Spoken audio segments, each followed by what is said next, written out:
आज पनि नपिट्ने हो कि बुढालाई होइन कसैले त्यस्तो पो हुन्छ नि त कोही बेला यस्तो रमाइलो फुर्सद त्यो घरमा होइन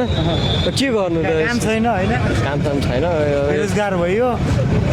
बेरोजगार त अब इक्जाम आउँदैछ पढ्दै हो होइन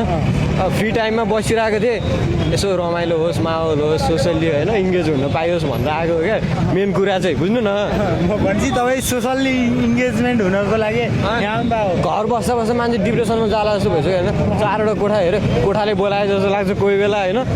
त्योभन्दा त बाहिर निस्क्यो भने मान्छेहरू देखिन्छ यो अब हेर्नु न यस्तो रमाइलो देखिरहेछ बोल्न पाइरहेछ होइन रमाइलो बोल्नको लागि रमाइलो गर्न आएको हो क्या जुन चाहिँ होइन काङ्ग्रेस बुढासुढा भनेको त्यो कुराहरू त छुट्टै छ होइन मैले सपोर्ट गरेको के अरे उसलाई हो होइन पासोपालाई हो घन्टिया हाम्रो जगदीश खरेल स्मृति दिदीहरूलाई दोर्खाबाट जिताएको पनि हो होइन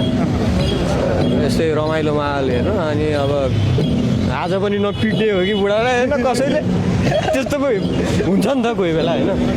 भनेपछि तपाईँ यहाँ शेरबहादुर देउवालाई स्वागत गर्ने न्युले शेरबहादुर देउवा हेर्न आउनुभयो रमाइलो गर्न आउनु रमाइलो गर्न आएको अब पुलिसले के गर्छ जनताले के गर्छ होइन कसरी गर्छ भन्ने कुराहरू चाहिँ रमाइलो गर्न आएको क्या अलिक छिटो आइदा हुन्थ्यो पानी आइरहेछ घर जानुपर्ने त्यस्तै के भन्नुहुन्छ त आम नेपालीहरूलाई यहाँबाट आम नेपालीहरूलाई तपाईँहरू सबै जान्ने बुझ्ने होइन अझ अति जान्ने बुझ्ने सुन्नु हुनुहुन्छ सब नेपालीहरू सबलाई थाहा छ के गर्नुपर्छ के गर्नु हुँदैन अनि त्यसपछि अब आफ्नो सपोर्ट गर्नेलाई सपोर्ट गर्नु कसैको अब खुल्ला विरोध चाहिँ नगरिदिनु क्या होइन मान्छेलाई हुन्छ नि त अलिकति त्यो गरिदिनु हुँदैन क्या त्यस्तो गरिदिनु हुँदैन अनि त्यसपछि जनताहरूले बुझ्नुपर्छ आफ्नो सपोर्ट अथवा आफ्नो भोट जगाइहाल्नु पनि पायो होइन पाइयो नि पाइएन लोकतन्त्रमा त्यही त हो नि